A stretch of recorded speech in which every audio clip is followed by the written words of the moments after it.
welcome back to the Late Show. Now, to introduce the first Fletch and Hindy segment of 2019, one of the great orators of our time, Nathan Hindmarsh. Oh, I know. I knew this would be a jet. What's an orator? I knew it was a GR. Well, what's an orator? Seriously. What is it? Anyway, doesn't matter about that. All right, everywhere we go, Fletch and I get asked, who are you? What did you do? Where did you come from? Who is the real Fletch and who is the real Hindy? Well, take a look at this and you'll find out.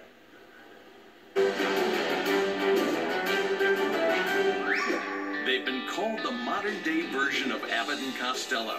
Two larger-than-life characters who've redefined the genre of rugby league comedy.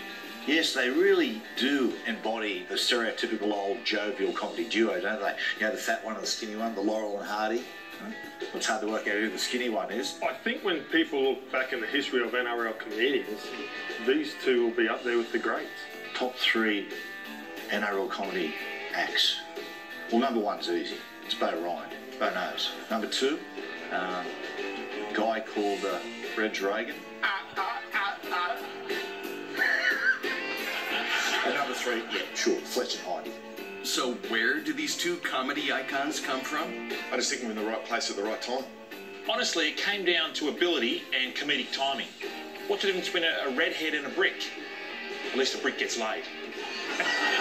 Fletch and Hindy, rugby league's unlikely duo. Their story behind the laughter.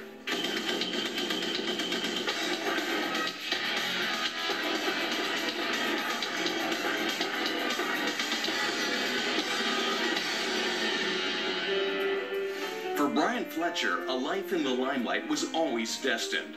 Grandson of poor Eastern European gypsy immigrants, Brian settled well into Sydney's bohemian coastal lifestyle. Yeah, Brian was a really energetic big cousin. I just remember him, he would do anything for a laugh. I think deep down, Brian has always been a serious actor. I mean, a lot of people don't know this, but he pretended to be a footballer for 180 NRL games. Joke. But despite his desire to perform, Brian Fletcher found himself in the show business doldrums, struggling as a stand-up comedian. Thank you, Great Stage Scout Hall, for having me once again. Now, I've had a great day today. I went to the zoo. Yeah, went to the zoo. A bit strange, though. There was only a dog in the zoo. Yeah, it was a shih tzu. I'm not going to lie, it was hard back then in those days, and it wasn't long before I gave up the whole stand-up scene and decided to try my hand as a ventriloquist. Hello, everybody. Would anyone like to hear from little Maddie? Hello, everyone. I am so happy to be here. Oh, isn't that lovely? Anything else you'd like to say? Yeah. Can you please take your giant hand out of my hole? Thankfully for Brian, his act was spotted by a comedic genius who saw immediate potential. It was through this chance discovery that Gordon had a brilliant idea. Something that would take a young Brian Fletcher to the next level. After the break, Brian meets the man who would change him forever.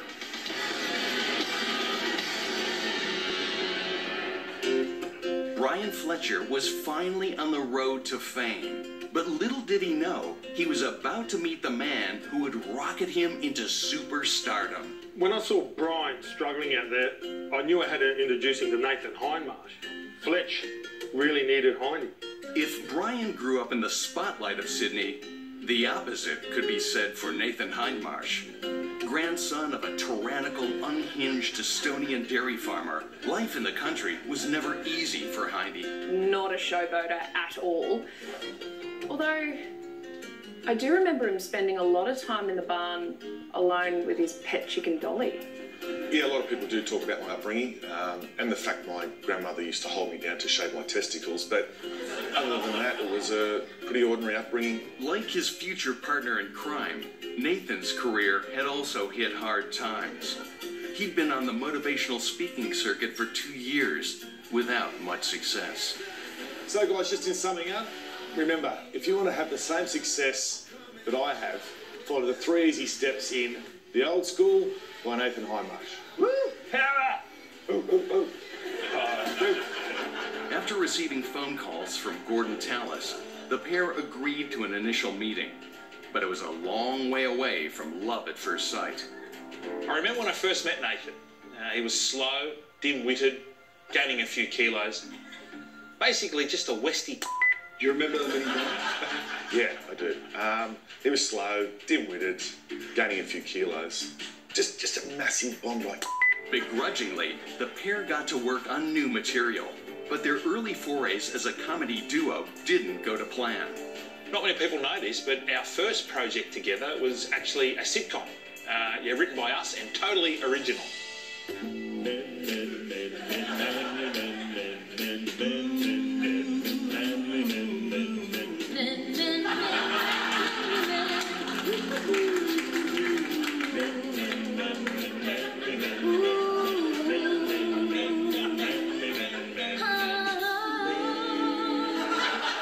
Yeah, that lasted 2 episodes. Silver lining, we had the chance to create our own animated series.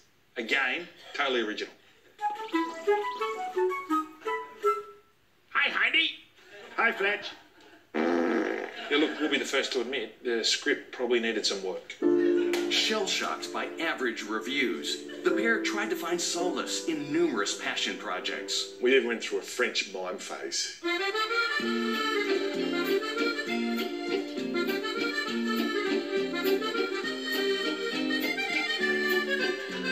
You guys suck.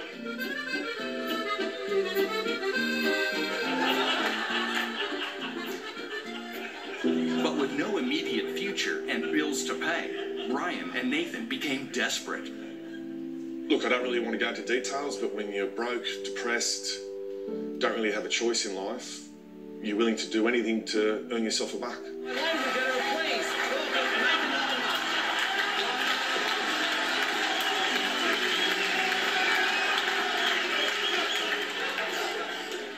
Goodness me, that was bad. Despite finding each other, both Nathan and Brian once again found their showbiz careers at rock bottom. But little did they know that the key to their success was just around the corner. Next week on Behind the Laughter, the old friend who would throw a lifeline to Fletch and Hindy.